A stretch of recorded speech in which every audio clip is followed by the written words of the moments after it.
सभी बच्चों को मेरा नमस्कार। मैं दामोदर शर्मा एक बार पुनः आपके समक्ष हाजिर हूँ एक नए बिंदु के साथ। देखिए बच्चों, अभी जो हम वर्तमान में जिस प्रकरण का अध्ययन कर रहे हैं वह है संधि। और संधि के अंतर्गत हमने संधि की परिभाषा, उसका स्वरूप और उसके प्रकार इत्यादि के बारे में जानकारी प्राप्त की।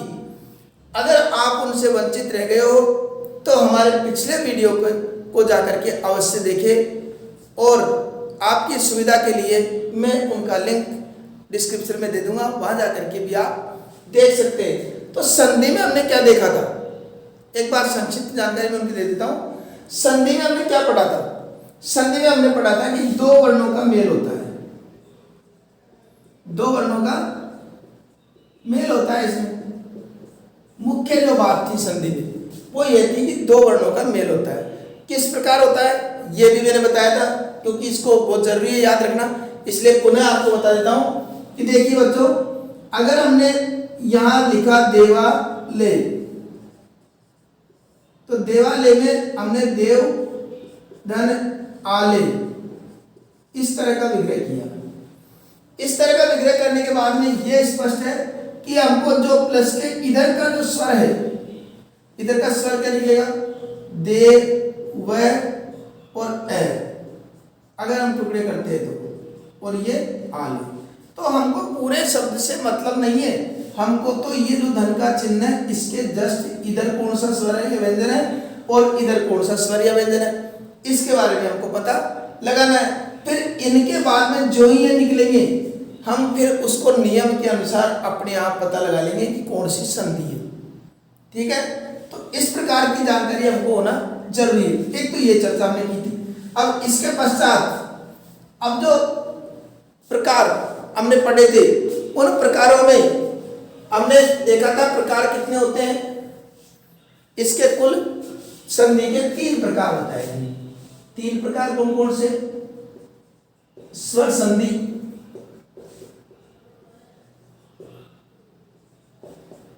व्यंजन संधि,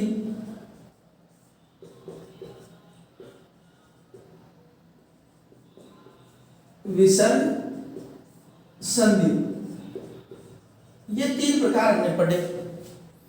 तीनों प्रकारों को पढ़ने के पश्चात ये जो प्रकार पढ़े हमने, इन तीनों प्रकारों के अंतर्गत हमने क्या पढ़ा? स्वर संधि में धन के इधर स्वर और उधर भी स्वर, तो 2 स्वरों के मेल से जो विकार होता है उसे स्वर संधि कहते हैं। व्यंजन में हमने पढ़ा कि जब किसी व्यंजन के पश्चात, इसमें धन के व्यंजन क्या होता है? धन के अर्थात प्लस के जो चिन्ह है उसके पूर्व में निश्चित रूप से व्यंजन ही आएगा और उसके बाद में स्वर या व्यंजन कुछ भी आ सकता है। तो उनके आने से जो विकार उत्पन्न होता है उसे व्यंजन संधि कहते हैं। और किसी विसर्ग के पश्चात यदि स्वर या व्यंजन आता है तो उसे विसर्ग संधि में मानते हैं। ठीक है, अब स्वर संधि के अंतर्गत हमने दीर्घ संधि इसका अध्ययन कर लिया। दीर्घ संधि का हमने अध्ययन कर चुके हम। दीर्घ संधि के पश्चात अब जो अध्ययन करना था वह किसका था? अब आज हम अध्ययन करेंगे गुण संधि का। आज किस संधि का अध्ययन करेंगे? गुण संधि का।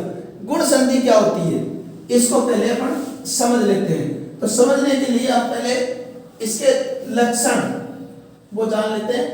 तो गुण संधि में देखिए बच्चों, मुख्य जो मूल रूप है संधि की परिभाषा तो बाद में बढ़ती रहेगी, हम अपने शब्दों में से भी बना देते हैं, अपने अनुसार उसकी रचना कर सकते हैं, शब्दावली भाषा हम दे सकते हैं, लेकिन हमको मूल रूप याद होना चाहिए। मूल रूप क्या है कि इस गुण स्वर संधि में अ आ के पश्चात यदि अ आ के पश्चात अर्थात धन अ आ के पश्चात यदि ई और ई कोई सा भी आ जाए, छोटा आ जाए या बड़ा आ जाए, उनको सबको क्या करना? हमको ए आ भी हटेगा, ई भी हटेगा और दोनों को हटाकर क्या लिख देंगे? ए। एक तो ये यदि आ के बाद में उ और उ, छोटा और बड़ा, ह्रस्व और दीर्घ, ये आते हैं तो क्या हो जाएगा, ओ। तो इस स्थान पर ओ हो जाएगा। इसके पश्चात ए आ के पश्चात यदि री और री, ए आ के पश्चात री और री आए तो क्या कर देंगे, आर कर देंगे। ठीक है, यहां तक बात हमारी क्लियर हुई। अब परिभाषा को रूप दे, हम मान लो कि नहीं हमको तो इसके परिभाषा और लक्षण भी पता होना चाहिए, तो वह भी काफी सहज है। इसी से हम बना देंगे परिभाषा, इसी से इसकी परिभाषा या नियम बना देंगे। क्या बनेगा कि जब ए आ के पश्चात ई आए तो एक, एवं या फिर ई आए तो एक, उ आए, किसके बाद ए आ के पश्चात उ आए तो ओ, तथा ए आ के पश्चात री तथा री आए तो अर हो जाता है। ये गुण संधि का नियम है। ए आ के पश्चात ई आए तो एक, उ आए तो ओ, तथा री आए तो अर हो जाता है। कैसे हो जाता है वो हम उदाहरणों से समझेंगे भी। अब हम इसके विभिन्न उदाहरणों से इसको समझने का प्रयास करते हैं। देखिए, शुरुआत में हमने यहां पर यह लिखा, हमने देव ऋषि, देव ऋषि। अब इसका संधि विच्छेद हमको करना है, तो संधि विच्छेद में देव धन ऋषि। अब आप कहोगे कैसे बन गया, कैसे बन गया, तो उसको भी समझ लेंगे कैसे बना। कि देखो, दे हम इसके टुकड़े करते हैं ए, और ए निकल गया इसमें से, इधर धन के इधर क्या आ गया, री, और इधर सी। धन के इधर अर्थात प्लस के इधर कौन सा स्वर है, ए, प्लस के इधर कौन सा स्वर है, री। हमने क्या नियम बताया था, ए आगे बाद अगर री आए तो क्या कर देना, अर।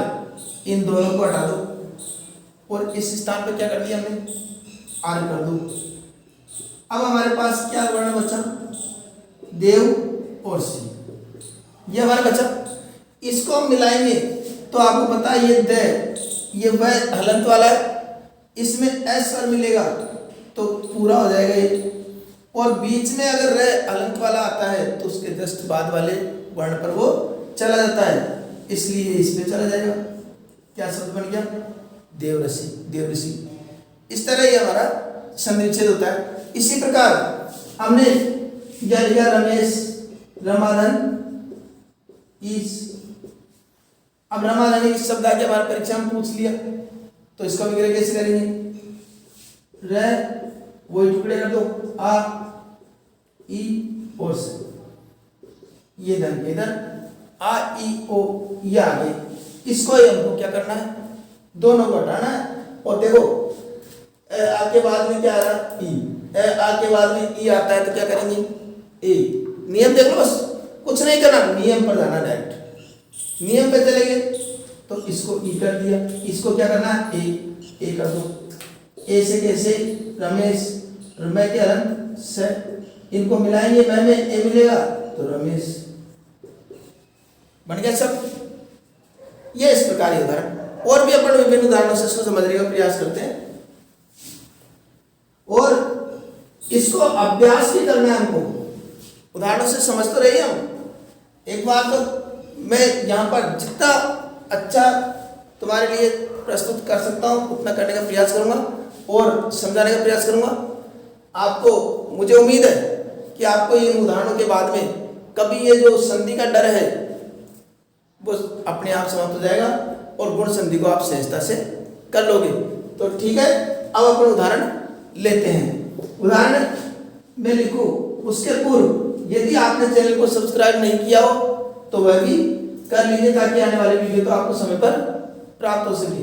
अब उदाहरण में हमने क्या लिखा, जैसे उत्तरोत्तर। एक बार आप भी, जब तक मैं नहीं लिखूं, उदाहरण नहीं समझाऊं, जब तक आप भी इसका प्रयास करते रहिए कि इसका संधि विच्छेद क्या हो सकता है। उत्तरोत्तर, लंबोदर,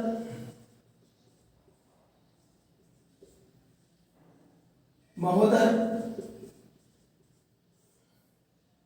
महेश, देवेंद्र, सप्तऋषि, इस तरह के उदाहरण आ गए मान लो परीक्षा में, हमको हल करने। आप भी प्रयास कीजिए, अभी मैं बता ही रहा हूं, और आपका भी प्रयास कैसा रहा उसको आप मिला लीजिए एक बार। उत्तरोत्तर, इसका संधि विच्छेद हमको करना है। उत्तरोत्तर का संधि विच्छेद क्या होगा? उत्तरोत्तर का उत्तर और उत्तर, क्या संधि विच्छेद हुआ? उत्तर और धन उत्तर। क्या देखा हमने, सही हुआ नहीं हुआ? नियम से देख लेते हैं हम। नियम से देखा, ए के बाद में उ आ रहा है, ए के बाद में उ आ रहा है, तो क्या करना हमको? ओ करना है। ओ करना है तो बढ़ गया ना उत्तरोत्तर, कुछ नहीं करना पड़ा, केवल नियम देखना पड़ा। नियम देखते हैं, हमारा उत्तरोत्तर भी बढ़ गया। दूसरा देखते हैं हम उसी तरीके से, लंबा उदर। जो भी विग्रह करे, ये भी जरूर ध्यान रखना, जहां से विग्रह कर रहे हैं उसका कोई सार्थक अर्थ भी निकले, सार्थक शब्द भी हो। तो लंबा उदर, आ के बाद क्या आ गया? उ, बस ये देखना हमको। आ के बाद उ आ गया, उ आ गया तो क्या करना? आ के बाद उ आ गया, क्या करना? ओ कर देंगे इसको, तो क्या बन गया? लंबोदर। ठीक है। इसी प्रकार महोदर, महा उदर, आ के बाद उ आ रहा है, समझ गए होंगे, ये भी इसी प्रकार हो जाएगा। महेश, महा और ईस, महेश आ के बाद में ई आ रहा है, तो आ के बाद में ई आने का मतलब है ए हो जाएगा। अब एक ऐसी बात और देख लीजिए कि कई बार बालक जब लिखते हैं इंद्र और ईस, इनमें वो काफी कंफ्यूज हो जाते हैं, भ्रमित हो जाते हैं कि ईस में बड़ी लगाऊं या इंद्र में बड़ी लगाऊं। तो देखिए, इसका भी ध्यान रखा करो। ईश्वर परम पिता परमेश्वर, ईश्वर से बड़ा कोई नहीं है, इसलिए ईश्वर के लिए अगर ईश लगाना है तो बड़ी एक ही मात्रा आएगी। ईश्वर के बाद ही इंद्र का स्थान आता है, इसलिए उसकी छोटी रहेगी। ये अगर मात्राओं में छोटी बड़ी लगाने में गलती हो गई तो हमारी पूरी मेहनत पर पानी फिर जाएगा, संधि पूरी गलत हो जाएगी। अब यहाँ पर इंद्र आ गया, तो मात्रा कौन सी लगानी है? छोटी। देव प्लस इंद्र, देवेंद्र बन गया। ए के बाद में ई आ रहा है तो ए हो गया, यहां तक भी हमारे। अब सप्तऋषि, अभी हमने कौन सा किया था? देव ऋषि। उसी प्रकार सप्तऋषि का कर देंगे। सप्तऋषि का क्या करेंगे? सप्त धन ऋषि।